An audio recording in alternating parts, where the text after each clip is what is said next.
Hello, welcome back to another video on the Age of Bison YouTube channel. I'm your host, SerSharkDad, joined here by Platypus Slayer, and today we're going to do a little something different. We're going to continue in our series in discussing the patch, but this time, and to kind of recap everything that we've discussed in the previous videos, we have decided that we are going to kind of have a general chat, relaxed chat tonight about the state of the game, what we think about Age of Empires 3, where it's headed. Shorter discussion, but nevertheless, hopefully very interesting. And it's always good to talk to my friend Platypus. Sir, what are you drinking tonight? As we gather around the mics and have a nice chat about our second favorite game. You know, it's ironic because I have the French home city up, and I realized I'm definitely part of the bourgeois because drinking a Leche Libre, an Imperial Horchata Spice Stout, which is probably the fanciest fucking drink I've ever had in my life out of a bottle. I love that. Malt beverage, natural flavors, and aged in port oak barrels. Pork barrel. That's good. Whatever it is, it's good. How about you, sir? I do like horchata. If it's kind of like with the fall theme, that cinnamon, the malt, the kind of milk flavored. I'm actually drinking a Sam Adams Winter Lager. I'm sorry, but I think Sam Adams makes a fine beer in terms of its seasonal stuff. So don't judge me for not being as fancy. Yeah. Well, in this one too, I just turned around. It's 14% alcohol, so it should be a good conversation. Ooh, let's see how the hour ends up. Right. Empty stomach, and I know a lot of people here are probably European that listen to Age of Bison, or some are Canadian, but for an American, 14%, that's a pretty hefty stout drink right there. Ooh, stout for a beer. Okay. Now we can talk about beer all day, but getting into this, I think since it's such a vast topic, and we had this huge patch that came out in October that kind of turned things upside down, but not as much as I was anticipating personally. As I've just kind of been back on the ladder again after taking some time off, let the hotfix come in, and then kind of let things settle. Then I jump back into ranked. I didn't find much to be changed. I don't know if you had the same impression in your escapades, as you have been probably playing in house in the Discord and going on multiplayer. What are you feeling about just the general state of things? Did you feel more was going to be changed? Yeah, I kind of hope so. That being said, I think an earnest effort was made, and as we know, the Age of Empires 3 community is kind of infamous for sleeping on things and waiting for our more competitive scene to kind of pick up the torch. A lot of people at RTS, they just kind of follow the meta, quote unquote the meta, and or they try to be really sneaky, or like an Azabak or Ganisi, and it's kind of led to not a lot of change at the moment. People are doing all sorts of crazy stuff, and I would say other than a few civs that are clearly above the power curve, the play style is back to primarily FF or semi-FF plays, with the lower elos, of course, always full of haymaker all-in rushes. Right. Yeah, I felt kind of the same way. And just for disclosure, do we want to talk about what elo level you and I are respectively playing at? You're higher skilled than me in terms of elo. So outside of the fluctuation, so judge me if you want.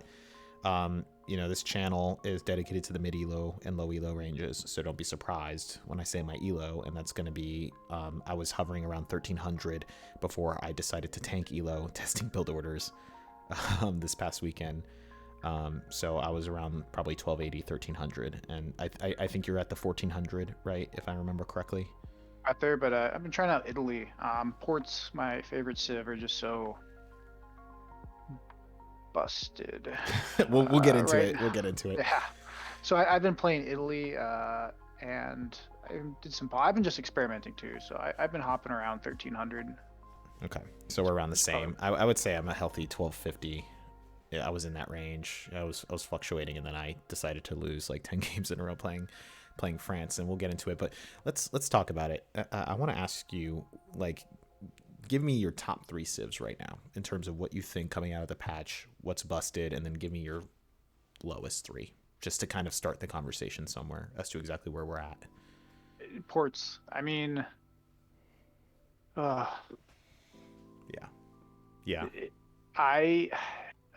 There was like a Reddit post that really cracked me up, where everybody was talking about, like, the new Fitoria is fine, stop being a tryhard, was like the defense to it, which, like, in a way, there's a certain kind of purity to that comment that I respect,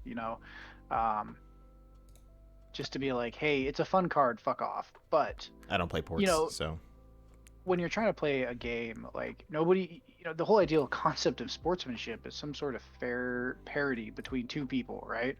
Meaning that the skill, whatever that sport is what, is the winner in a situation, and not just a determination before the match even begins. Whether it's football, it would be like football if somebody else had, like, an extra man on the field, right?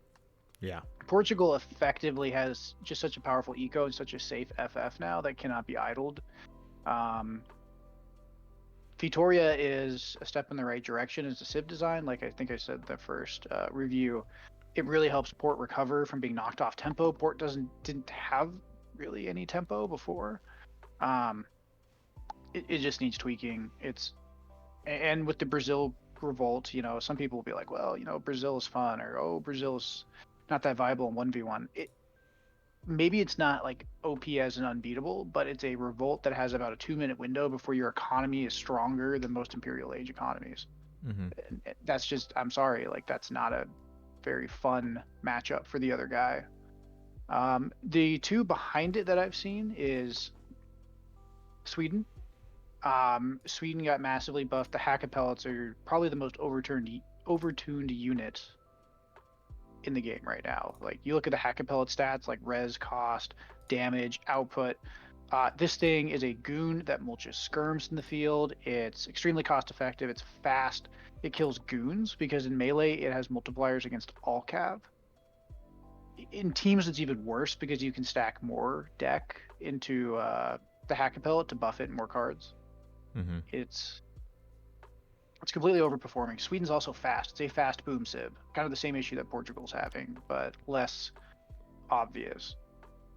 So those 2 are definitely top contenders. And, Ottoman too. Like, Ottomans have always been a very solid civ. I don't know if Ottoman's OP. They still have the same weakness to raiding, and they did lose the governor, which I'll get into later. I think that was a really healthy change. But Obis and Jan is potent as ever. Their rush and H2 play wasn't, nerfed at all. The Delhi is definitely overperforming still. And so those are my top 3. Bottom 3, I'm not as familiar with these civs, so Inca, they've just been nerfed round after round after round. They really need some love. I know a lot of their playstyles was toxic, but it's been kind of sad to see them. I felt like, they've gone past a level of nerfing. Maybe they got rid of the native rush to add some more design space later, hopefully. But as is, they're definitely one of the hardest civs to get going, with other civs taking their characters and doing it better. There's better boom civs, there's better rush civs, there's better native civs in France now. Inca really lost a lot of its special kind of flair. Other 2 kind of bottom civs, and this is interesting. So I've heard. Can we Russia. say? Yeah. Can we? Let's. I feel like that's kind of an elephant in the room, right? Like, yeah. But you seem to kind of disagree. I think a civ that has outpost barracks, 2 falcons, and the exiled prince with 700 coin can FF. Just fine. Yeah.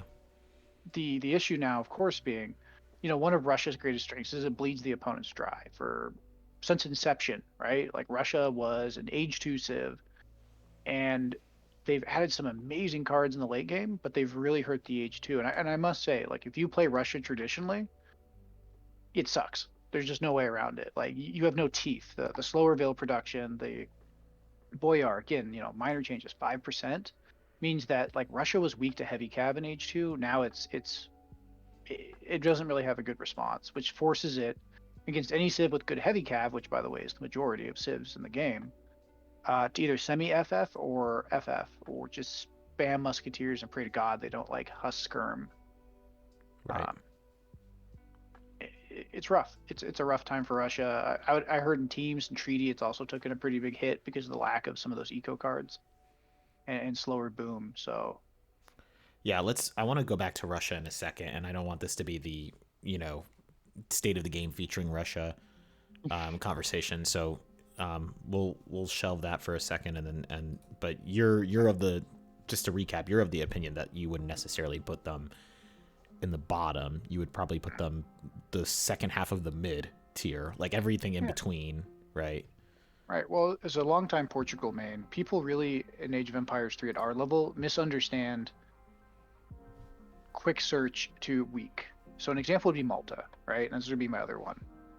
In Malta, bottom three? In bottom three? Yeah, okay. In the bottom three. And it's not because Malta's a bad civ, right? Like, in fact, in team games or any situation where the opponent can't FF, Malta is a monster. It's an absolute monster. Some of the most cost-effective ball-breaking units in the entire game. I mean, we've all fought the Malta guy that we didn't rush or we slept on. And next thing you know, we've got, I call them Chad molesters, the goddamn arbalesters, fully upgraded, sitting under cannons, just fucking wrecking everything. Right. Right? With one of the best economies in the game, period. Yeah. Yeah. Mm-hmm. But it's weak to the FF. And what is the meta? 90% of the time is FF botting cannons into stuff. So right. Like, what do you think? What are your thoughts on that?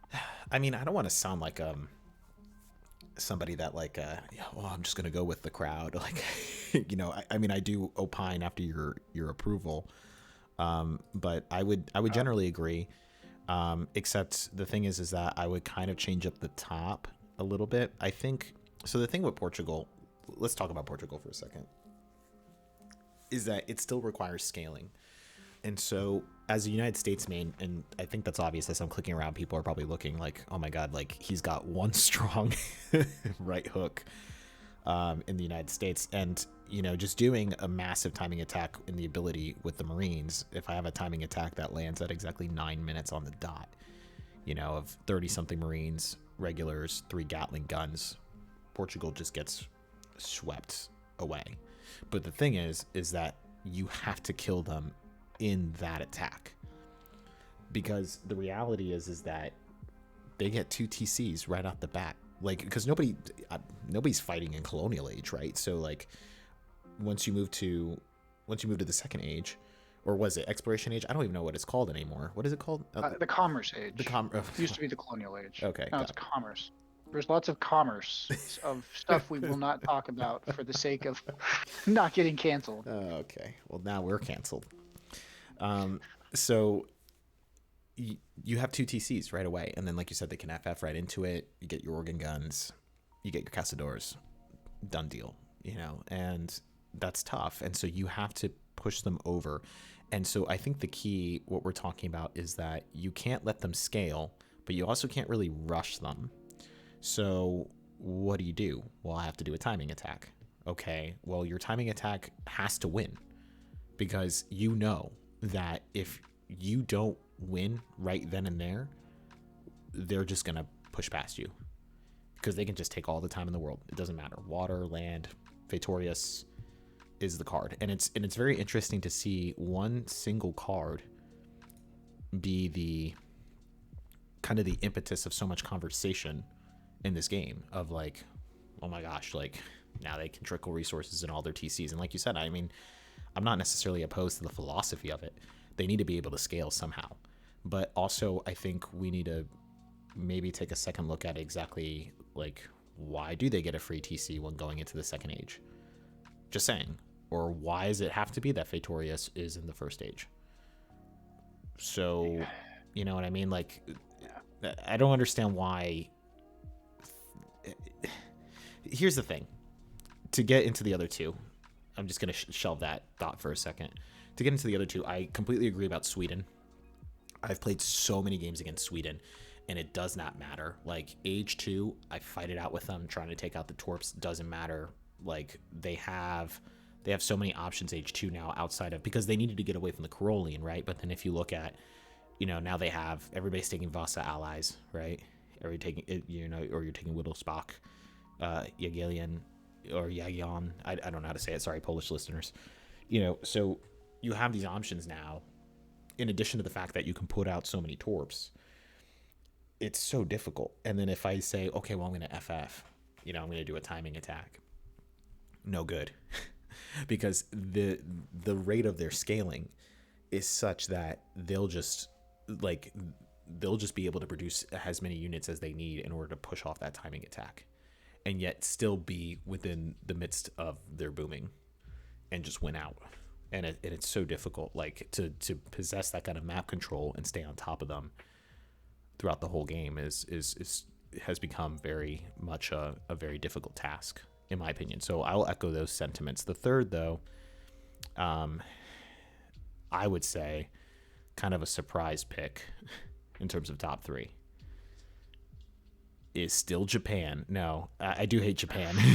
I think it's like a bad taste civ, but it's so sad because like there's a lot of honest to goodness like Japanese players that play pretty like standard and they don't do like the bad taste shit, but like there's like a collective trauma, a generational trauma of people having Mataru shat up their ass in their factories, and just like there's just no sympathy. Japan got nerfed again, and like not a single voice was like, no, don't everyone's do that. Just like, everyone's like, say something, I dare you. No, if those people exist, you just go on Reddit on like whatever post about the Japanese nerf, and then you hit controversial comments, and it's the guy that's like 50 downvotes. It's like, guys, I think Japan was. I mean, I don't know if this was necessary. Fuck you and your double poofing explorers. Pretty much. Goddamn it. Yeah. No, a surprise pick. I'm gonna say Dutch. I think it's sleeper hit. Either them or Ethiopia, to be honest with you. I think Ethiopia has the opportunity to have such a vast array of units in H2 that are very, very strong, like Shotel, then your javelins, and then whatever god awful combination of units that they're going to be able to come up with and just push you over. I think they can be probably the strongest H2 play right now. But Dutch, I'm going to say Dutch just because we are now, I think I'm going to echo your sentiment that we're moving into an H3 meta. And like, I don't feel as if many civs can really punish them right now. Like, not totally to stop them from the banks. And it's very easy for Dutch to get their 3 or 4 banks up, and at that point it's done. Like, I feel like it just, having the XP gained back, and I think all those changes were necessary and good. But the problem is that there was no response in terms of elsewhere in the meta, so to speak, where the opportunity to be able to get in there and stop them exists. And now they have any number of combinations and all the same things that we complained about Dutch before was, like, they don't have to play with the map. They can just sit back and do whatever they want, complete free gold economy. I think that these guys, they can extend the game and then just win at that point. Yeah, Dutch. Interesting. I know that was more of a surprise pick, and again, that's purely just an opinion, my opinion. But I do agree about what you said about how Dutch needing less interaction with the map, and I don't necessarily think that's like, and we'll probably get into like the general state of things. I don't think that's necessarily a healthy change. Dutch are already one of the best team game civs in the game, period. They are in 1v1s, they can be really boring to play against because they just sit in a corner, they wall off, they use their banks as like HP buffers, and you either push them over or they're age 3 spikes and they win. Right. This isn't saying that it's not skilled to take Dutch. I mean, Dutch are actually really hard to figure out the right combination of like greed versus like having to defend yourself. Again, I played patently OP China for a long time. I can't really complain about a civ that can sit in a corner and bot all the way to age 3 or age 4 and overwhelm. But it's when you fight against Dutch, it was always the same thing. They sit there, they build banks, they turtle up, they go to age 3, and they use their bank eco to push back out. Right. With the new shipments in particular, like Bosniaks and Irish Brigadiers, they don't really have a hole in their roster, at least in the short term. So it's a right. That's kind of what I'm getting at, is that these guys, when you can just, I mean, I could just treat them as an anticipatory, town militia, right? You just pop them in, and I don't have to push. I just let them sit. 500 coin, nothing to me. Done. 9. And then as long as that combined with Minutemen just kind of delays the game past, again, that 9 to 10 minute mark, at that point I'm blowing past you into H3, and then I have tons of options from there. I can go Merc now. I can combine that with whatever it may be, and that's a great thing. I think padding out the unit composition of Dutch, because primarily people were going Reiter, Skirm, or they're going Skirm, Haub. Like, that's not a really dynamic game. And so adding the dynamic of, okay, well, now we can add the Mercs. Great. Love it. But the thing is that the opportunity to stop that is, like, if you're just like picking the wrong civ into it, forget it. That's why I put them in the 3 of the top 3, the 3rd of the top 3, personally. Well, and I think too, and we'll talk about this more later. I love, because you're right, Dutch is kind of a vanilla civ to play. Like, you really only had 3 unit options, 4 if you include the Hussar. Mm-hmm. And so playing him was just so railroaded, right? Like, you really opened the same way, you did the same unit comp, you did the same things. And I think all of these cards, the revolts, the mercenary cards, they're trying to get Dutch out of that, like, rail, like, that's its pathway where you have to do X, Y, and Z. If you're Dutch, every single game, it's China. Oh, I'm going to open up with, Quartermaster 700 wood bank wagon. Maybe it's the other way around. Oh, I'm up against Aztecs. Well, Quartermaster 700 wood bank wagon. With the only, like, real difference is how long you wait until you put down a military production building. Right. So I think it's a step in the right direction, and you're right, I can see it being really sleeper overpowered, because unlike Ottoman, where, like I said, Ottoman, their units are so overtuned, but you can kind of pull the rug out from underneath them with a good raid. Right. You can't really raid Dutch. You can, and when Dutch run out of hunts is typically when they're a bit weaker, but DE maps very flush with hunts, very flush with opportunities to get food. So it's much more difficult to pull that off. Not only that, but also the existence of this card here, the Frontier Defenses, the Infinite 2, love it.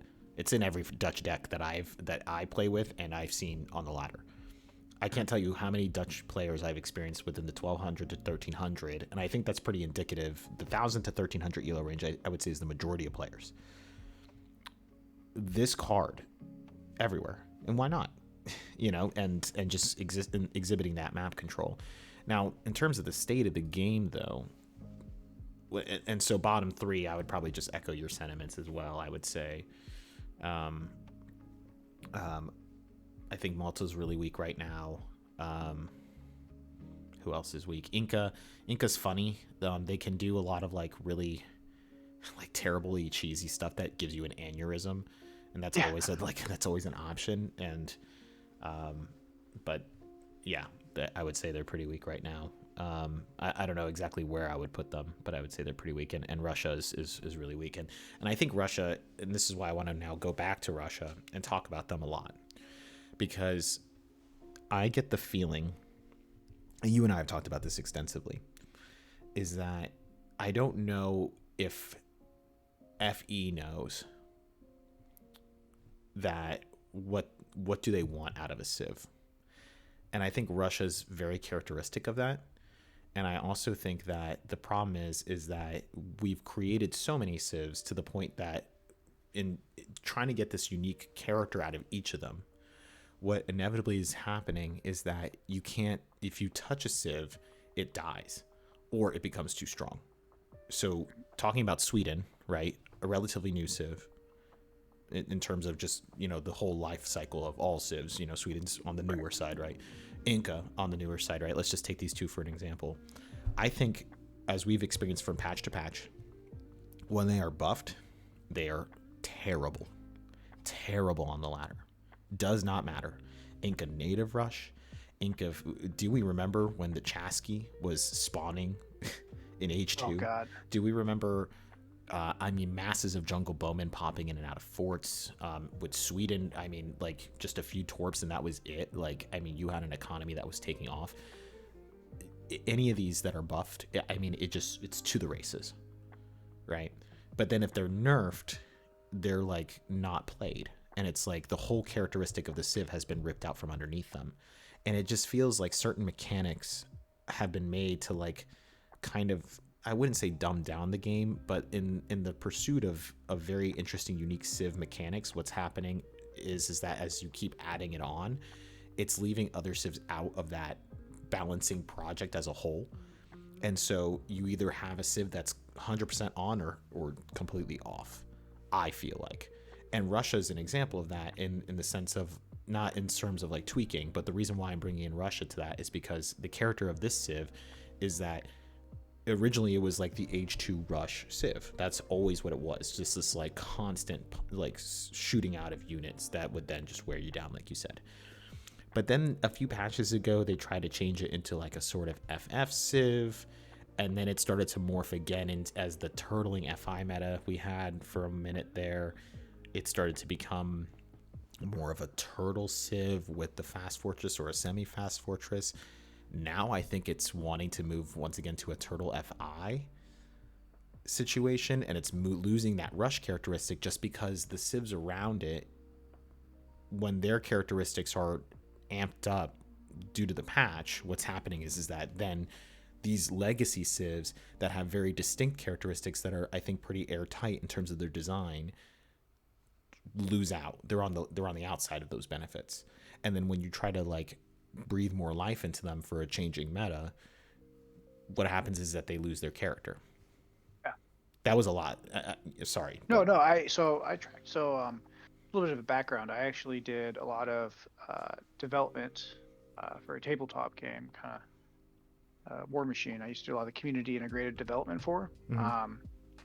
And you would see this because as a game becomes bigger and bigger, it becomes more and more unwieldy. And it becomes this like fighting war of Civs keeping their certain identity, while devs are often adding more to each and every single Civ, right? An example could be, because I've even done some 40k ones, but it's like, if you have a Civ that does speed, as you keep adding speedy units to every single other Civ, the speedy Civ really has two choices, right? It either gets these other options, but because it's already the speedy Civ, often devs will then blunt the speedy Civ, and it basically becomes not gray, but it doesn't stand out anymore. The character that made the Civ unique and really interesting to play is muted, right, to allow it to compete. I think in Russia, this example, like Russia was the H2 Civ. It did what it did very well. A couple patches ago, I think about a year ago, they actually changed it to make the logistician kind of an interesting play. They made it a bit more flexible besides bot 14 age up, Straylet, rush, go, right? And Russia was an oppressive Civ. I'm not, do not have the APM of a god, so it's always kicked the shit out of me, but it never felt unfair. You know what I mean? Like Russia felt pretty fair because I had outs, I had ways to do it. I know what was coming. I had time to prepare. These changes kind of stripped that away. And now you have people doing memes like the stupid melee Straylets where they're running, Straylets into melee. And it's kind of like, are you familiar with the term Flanderization? Like making fun of like the Simpsons character. Oh, Ned Flanders. Oh, okay. Yeah, and how over time he's gone from this very nuanced Christian guy to this kind of caricature. Yeah. It kind of feels like that. And I think the devs' hearts were in the right place with Russia. I love the idea of giving a Civ more options, but in an RTS, it's really difficult to balance that. And the Age 2 bot rush was strong, yes, but it wasn't overwhelming. And not everybody wanted to play that. So I don't really see why they nerfed the Age 2 play so much. Well, adding these options, because if they just add those options, Russia's famous for getting stuck in Age 2, and then Age 3 comes and somebody gets cannons, and they're like, well, GG. What's Um, what's funny is that I'm looking through these cards, and it's just like there's so many options in terms of turtling. And so I feel like it's just natural for people to say, okay, well, can't really effectively rush. Um, I have FF option, right, with Exile Prince and all that, but my units are not as effective, so I can't protect my timing attack as well. Um, so I guess I'm just gonna turtle. And I just think a lot about how, like you were saying, is that it's so difficult to balance all these things. But the problem is that everybody's always begging for a patch, and God forbid, begging for a new Civ. Jeez, I and know. that would be the worst thing. If any devs ever watch this, please, I will say one thing. For all the critiques and complaints, the one thing that I absolutely have empathy for is the fact that you guys don't like travel to some of these people's houses and just like strangle them in their own bathwater Yeah, for literally being like, oh, we just got two new, totally unique civs with a bunch of cool mechanics. Well, where's Korea? yeah. What's the next one? Where's the next? It's like, So you the know, the thing is that whenever there's one change made, it's a ripple effect, right? And I think we should all understand that at this point. And I think in terms of the state of the game is that so many ripples have been put into play that we don't even really know where all the pieces are landing. And I really get the feeling that it's this back and forth, and I'm worried that as this push and pull of like they're looking at the stats saying, well, Sweden's underperforming, so what are we going to do? Okay, well, let's give them a buff. Okay, well, we gave them a buff, completely changed the characteristics of the game. Certain civs are now unable to punish them, can't really rush as well. Their scaling is not even going to mimic the scaling of Sweden, even if they decided to FF and try to boom alongside of them. So all these people are now playing Sweden. We need to tweak it again. And so we're kind of entering this timeline in which I always call it the League of Legends effect, and I don't know like if there's even a formal term for something like this, but I worry that like change is going to become part of the game. Like it will enter a phase and where there's seasons, and it's like this season now will feature this kind of style of gameplay as kind of the featured thing, and then we all now play that, and then in order to keep the game fresh, we'll patch it again, and then we'll change it. And I don't know exactly where the middle ground is, because this game is not StarCraft, right, where it's like just a hard and fast rules of the iron triangle, so to speak, of the three civs, but it's much more dynamic than other RTS games. But that makes any sort of Goldilocks effect, right, of just this not too hot, not too cold, just right, I think nearly impossible to reach unless you, I don't know, just let things sit for a long time. that is, oh man, that is so tough. All right, let me collect my thoughts and take a sip. A good long one. Because I felt like, okay, so like if we just go back to just a previous patch just before, right? Right, like a month ago. Just a month ago, like we were in cancerous turtle FI meta. But if you just allow people to take a look at other civs and say, well, let's dig up that old card back there.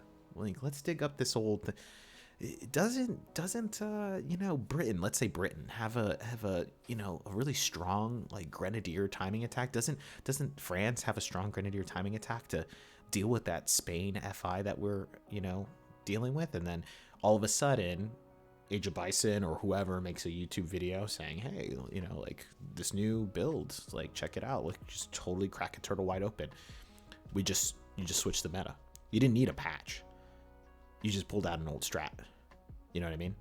And then the game became dynamic again. And that's exactly it. People use the term like if a meta is solved or not, and it typically takes a long time to solve a meta. I would say Legacy's meta was more or less solved. That was the whole point of the EP patch,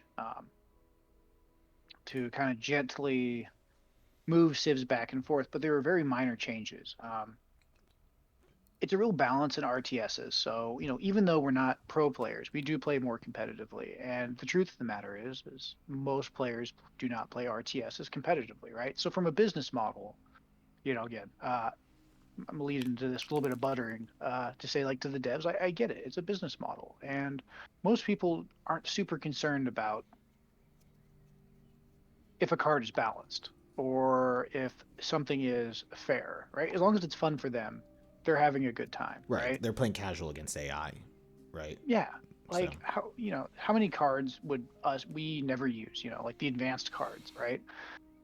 Or milling up age one and building a tiny turtle and then spending the next 3 hours pushing out from it. Like, these are things that a lot of people enjoy, and I shouldn't disparage them. They matter too. I think a lot of competitive players kind of disparage people like that, and I think that's a really unhealthy attitude to have. I think it's important to remember that everyone that plays this game should have a voice. That's the whole point of this channel, right? yeah. That said, when you fuck with the meta too much, it burns people out. Nobody likes queuing up in the middle of the day or their night, their evening, right? They have a job, they're going to school, whatever their story is, going onto the ladder, playing a match, losing, not because they suck. We all suck. We've all had those matches where you look at yourself and you're like, fuck, I really fucked up. Right. And other times you rolled the wrong damn civ or the wrong damn map. And Age of Empires 3 has always had a few of those, but lately, as like you said, is they keep kind of escalating these changes without time for everything to settle. They're more and more common. I've seen it so many times in our Discord and other sources where, hey, I'm playing this civ and this civ beat me. What do I do? And they just say, kind of shrug, like, it's just the way it is. I don't know. You said something interesting though about rolling the wrong civ, and I think about how many vicious arguments you have gotten into in the Discord that I've gotten into in our Discord. The Discord's a fun time, by the way. The link is in the description below. Feel free to stop on by. The thing is that in those arguments, how much knockdown drag out fights we have about how somebody will say something like to the effect of every civ should have every strategy option available to them, right? And that no civ should have a true counter. Me personally, I reject that philosophy wholeheartedly. I reject it. I reject it wholeheartedly. Now, you can try to get a civ to work in that direction if you desire, but the idea that Lakota would have a turtling option because every civ needs a turtling option. Like, think about what we're saying here, right? Like, when you say like there should be no counter, and I think that's kind of like the impossible task that the developers are up against, is that they don't want to have a true counter in the game where this civ just definitely beats this civ, and if you're winning that matchup, then you're very, very good if you're beating your counter. But then they also want to maintain, but then in order to not have true counters, every civ needs to have most options available to them, correct? Like, you need to be able to do X, Y, and Z in any matchup, but then you're losing your characteristics. And so then what happens? So then to that conclusion, just let's take Sweden, for example. Then if Sweden has every single option available to them to have no true counter, then that means that the options that are already native to the civ are that much stronger.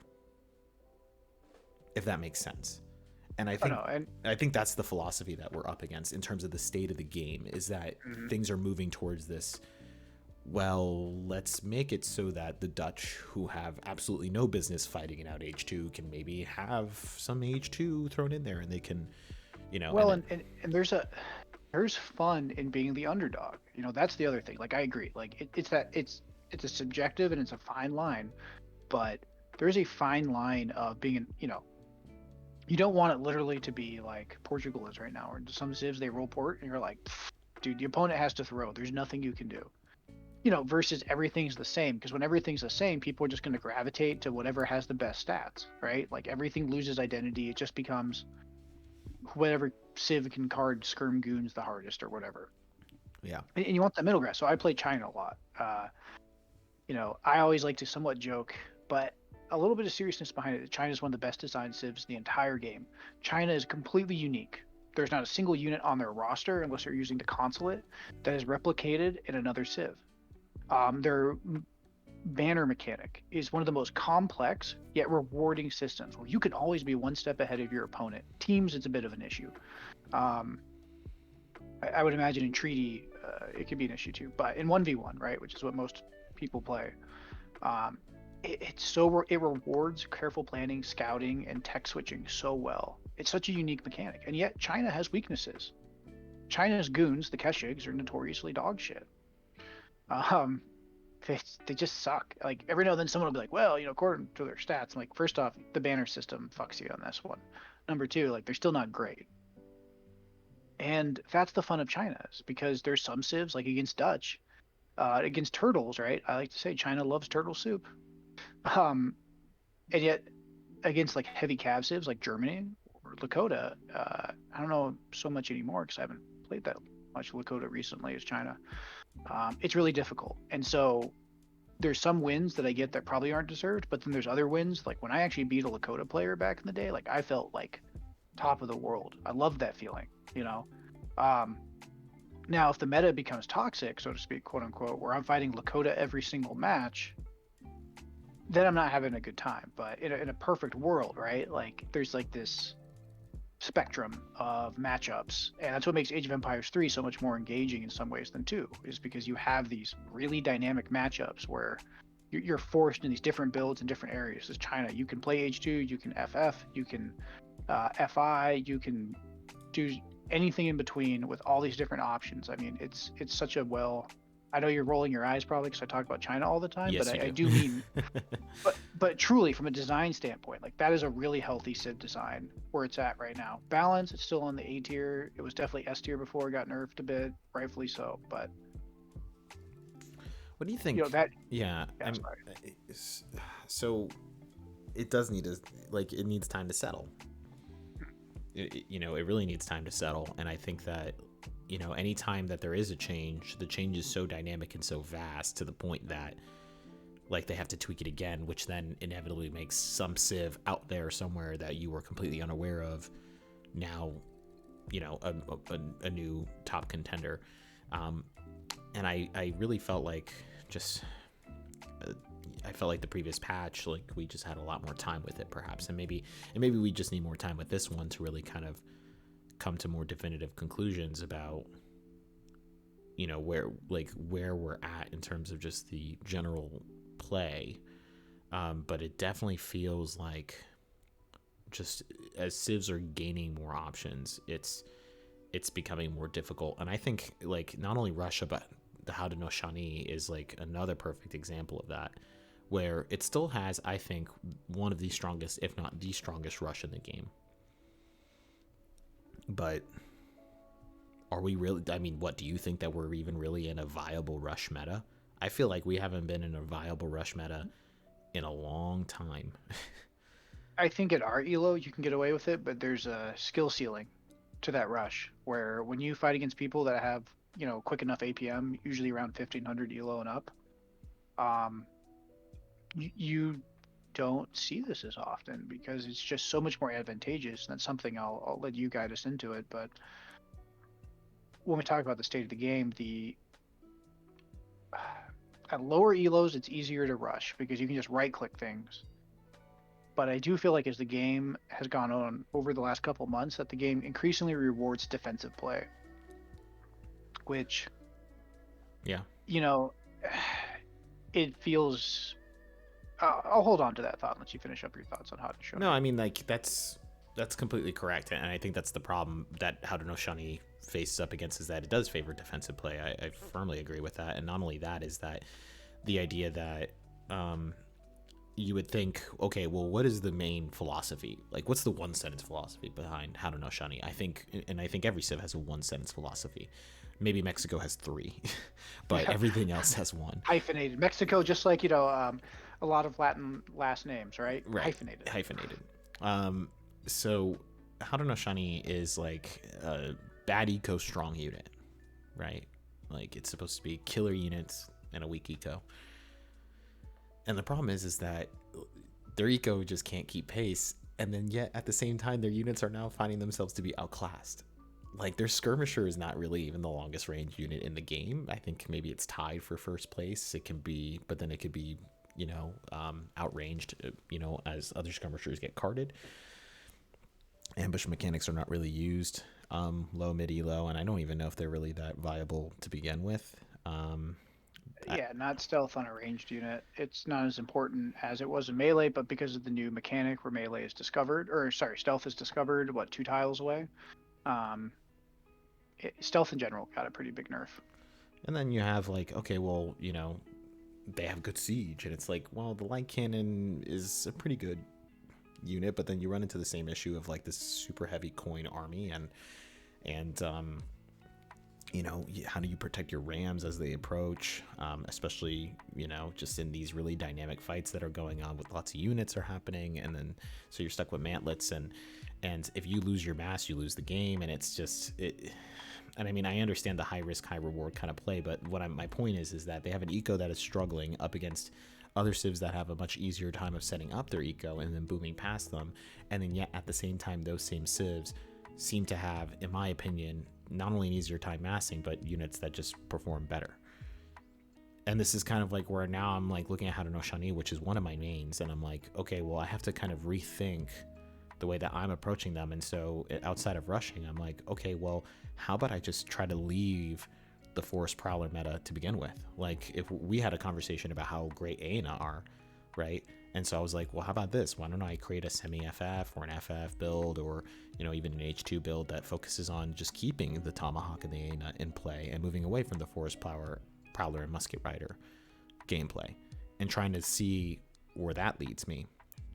But I mean, it's so punishing. It really, really is. And I feel like because we're in a defensive spot, they don't have as much high siege. It's you see what I mean? Like some civs are just left out, and it's like I feel like the native civs are of those three, like except Aztecs. Aztecs are kind of weird, but yeah, they're their own thing. I think what's frustrating too about defense. Okay, so two sides of the spectrum, right? To give both sides kind of equal representation here.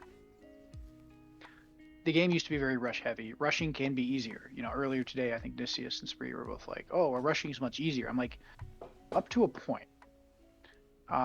This is true. You know, a lot of people around 1,000 elo. If you're out there listening, you know what I'm talking about. Because every now and then I'll fall down there, like to like 1,100, 1,200, and it's just haymakers. You know, it's all these crazy all-in rushes. You know, you look at like the Vilgraph after a game, and it's like people idle all the time, and they don't care. They just want to do military. And you know, Age of Empires 3, unlike Age of Empires 2, you can't APM your way out of a certain disparity of units, right? right. And so the devs have done a good job in this regard of rewarding defensive play. But the problem is so many civs are passive, and I feel like as the game goes on, it's becoming less and less dynamic. You're not rewarded for pushing out on the map. You're not rewarded for doing things. For RTSs, I come from Age of Empires 2, where like you can't sit in your base. But I see so many players, they just throw walls up. They throw walls, they sit with a tower, they FF, and at a certain skill point, like you really can fight into a like Age 2 aggression and just naked FF. Or not even semi FF, just FF, and wait till you hit Age 3, your Minutemen come out, your tower is nuking things the entire time, your TC is nuking things, you click 2 buttons, right, for the Minutemen. GG, it's again, it's why ports are so S tier right now. Like you cannot push into ports to stop that scaling. Because Vitoria just is just enough. It's that delicate balance.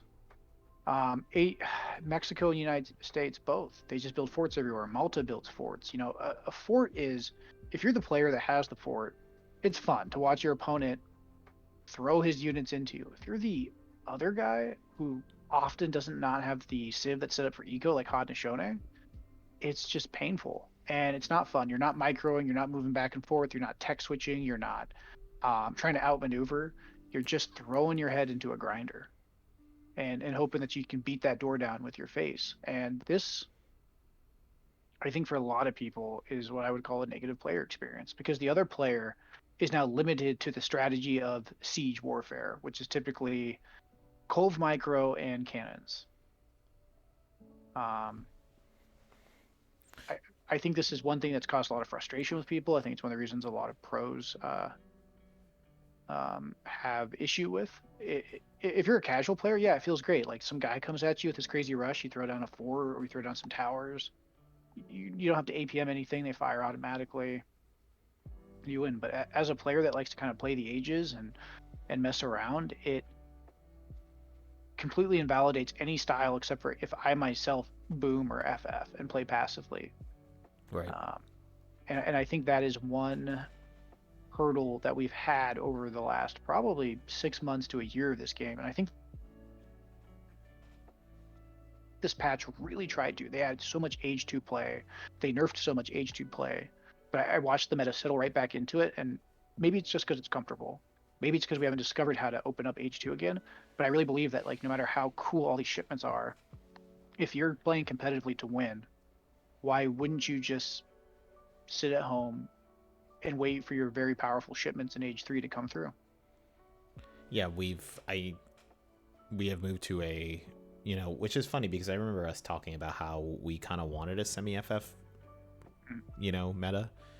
But you're saying that we're right in the fast fortress, and maybe we still even have the fast industrial, right? Am I understanding you correctly? You think that's kind of where we're at? Okay. Especially if you're a civ like Italy or something, a lot of these shipments, to be viable, they have some sort of shadow tech ability. So, the African civs, which every person declares dead every single patch, and yet I think Ethiopia is still there. Really strong. I think Ethiopia is very strong right now. Yeah, Ethiopia's strong and Hausa's strong, and they're they've taken a lot of nerfs. I'm not saying they're S tier or broken. I actually enjoy my matchups into Hausa now, which I have not in a very long time. But again, Age of Empires 3 used to be very Age 2 focused, like back in the day before DE. They've tried to move away from that, and I think they've rewarded passive play so much. Like, everyone, I feel like, has this experience where you're on the ladder. If you play the ladder, you go into somebody, they're sitting on their ass, you take map control, you have a better eco, you have stagecoach, you have better unit comps, and yet this freaking game is going to drag on for 20 fucking minutes because you have to siege down like some Battle of Verdun every single time. And it's one of the reasons I don't play the ladder like consecutively very often, is because I'll get like one dynamic game and then I'll get one Stalingrad or Leningrad, which is even worse, every single freaking time. And I really feel like that is my biggest frustration with like the current state of the game. Like, all this flavor, all this love, I enjoy and I can respect, and I want to, dig into that stuff, but I can't because people are sitting in their base walled off with towers, and now I have the whole base, and instead of, they're going to drag the game out, and maybe they get lucky and ship, especially United States players are famous for this, ship some, crazy shipment, and then I lose. I'm wondering. You're good. I'm just wondering. If civs are if we're moving towards a place where now civs are just given options all over the place to make sure that every game is dynamic, that there's no true counter like we were discussing earlier. If that's the case, then how come we can't crack that wide open?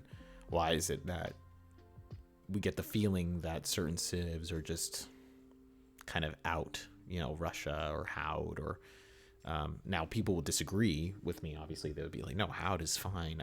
Listen, I won a Russia game yesterday. Whatever, that we feel that some civs are just kind of. I'm just saying, generally speaking, that it's obviously like there is definitely a haves and have-nots at play, and yet at the same time, we just said that most civs are being given all these different options. And I just think that's an interesting question to ask of like, how come you're up against this where you're doing all this siege warfare, and yet at the same time, like, your civ should have every single option available to them to break that turtle? Or are we saying that the ability to ignore the map, the ability to wall off and to create this like siege mechanic has just become to a point where it's just way too strong? I would say, maybe not quote way too strong, right? Because again, there's 22 civs, 22 times 22 different matchups. So again, coming from 2, Age of Empires 2 had this problem for a while where it was a fast castle meta. It would be the equivalent of a fast fortress because, put simply, it requires less APM and less interaction to simply fast castle. And so what the devs ended up doing was finding ways to make walling and make the aggressor in Age 2 have to have some interplay. This has led to the famous Tower Wars, or even like if you watch an Age 2 um, play, so feudal age aggression, right? You're gonna watch one archer like dodge the 300 arrows from the movie, basically, right? As he tries to repair a palisade or a house or something. Age of Empires 3 doesn't really have this. If you build walls, you can't really repair them mid-fight. You can't really do anything with them. And so what do you do when you're being attacked is you build another wall behind it. Or you just let the wall go down. There's really not a lot of engagement. How they balance this is way easier said than done. Like, I can sit in my ivory tower and say, well, this is just bad, but I don't necessarily have the solution at hand. My instinct is to make walls have less HP in Age 2. So they encourage the player to make more military, because military is the engaging part, right? That's where the rock, paper, scissors, moving back and forth aspect comes from. I really think that would breathe a good deal of life. But at the same time, a lot of players love that about Age of Empires 3, where they can just turtle down and play this huge fight. So maybe I'm in the minority in this one, but it definitely decreases the amount of games you can play. And it's just not fun for the other guy. Like, nobody likes throwing their forces into the meat grinder. So I don't know how you balance those two, but it's a negative play experience for one player. Nobody likes 4 forts in their freaking face at like 12 minutes. Yeah, this is an interesting. There's a lot of interesting points just kind of floating around, and neither of us kind of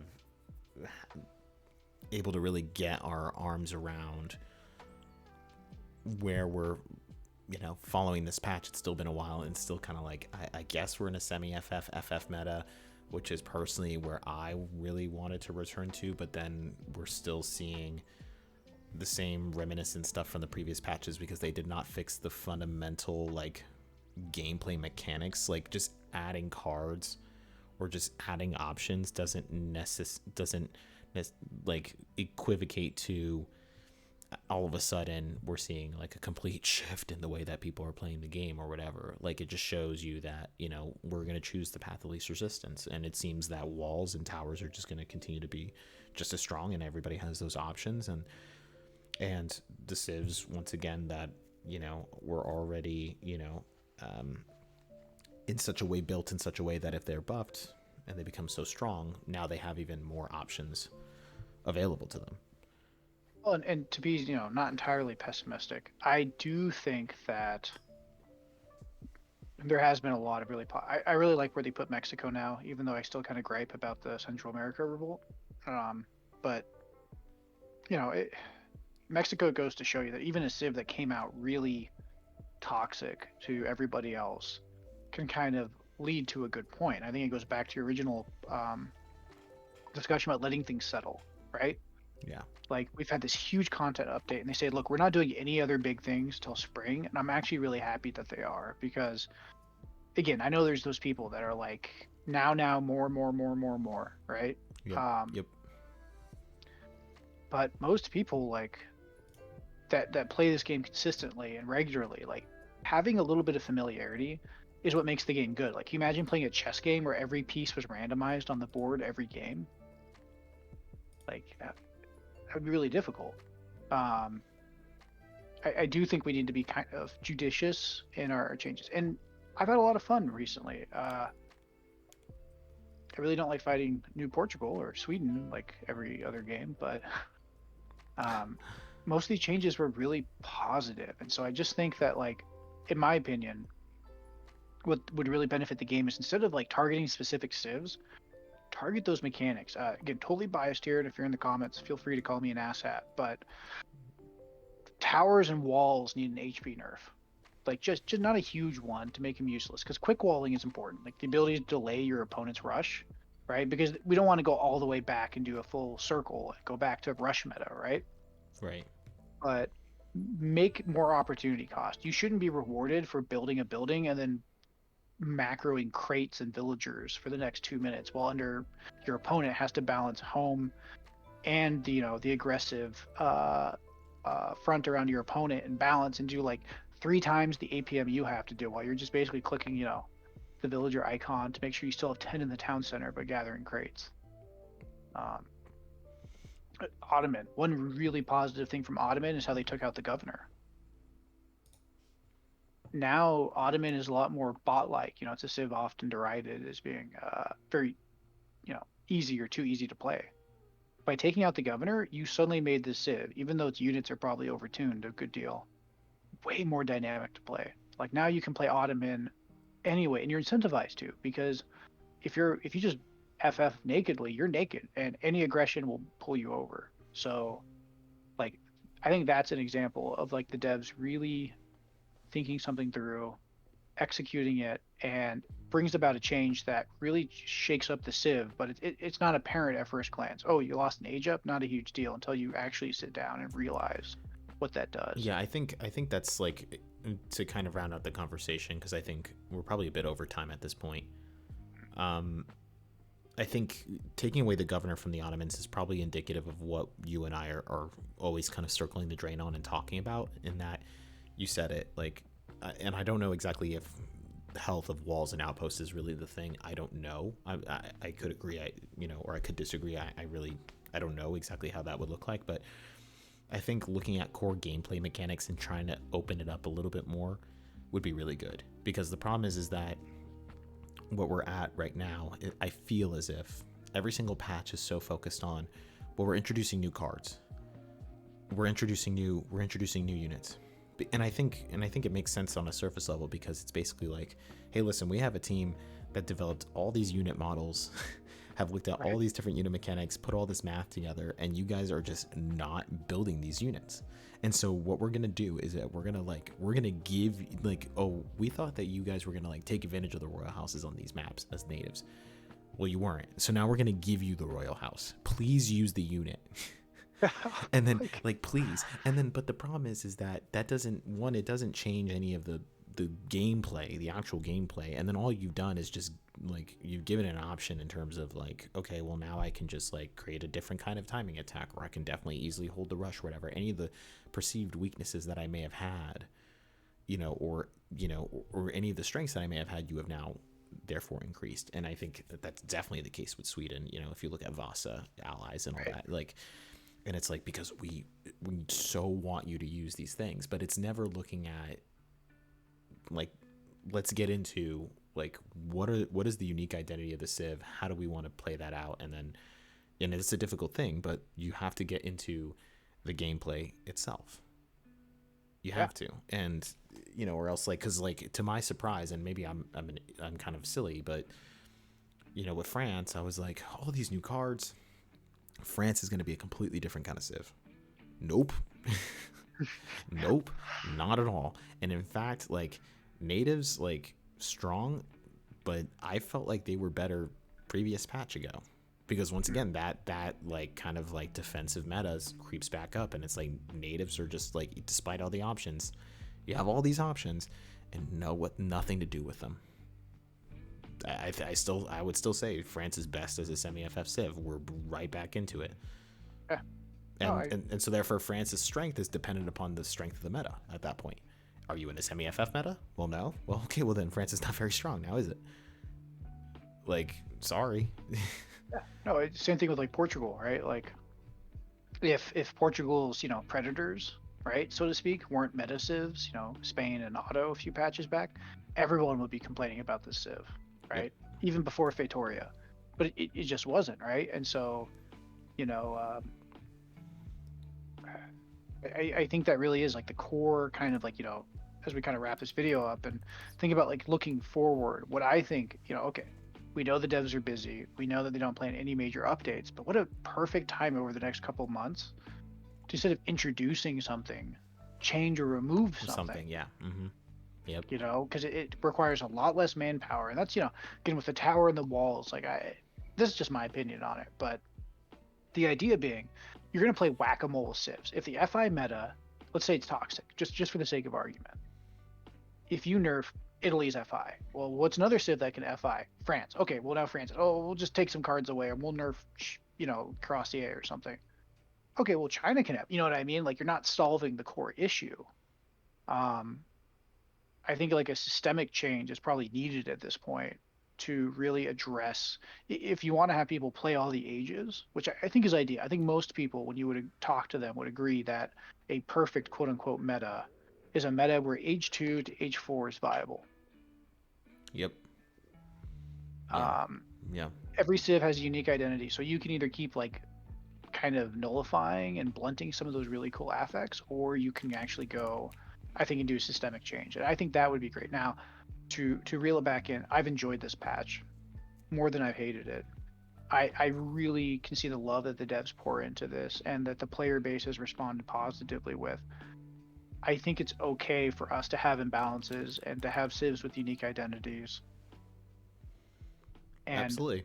I'm looking forward to playing again. When we do our in-houses, when we actually kind of balance things out and kind of make agreements, like, hey, like don't Brazil me, bro, please.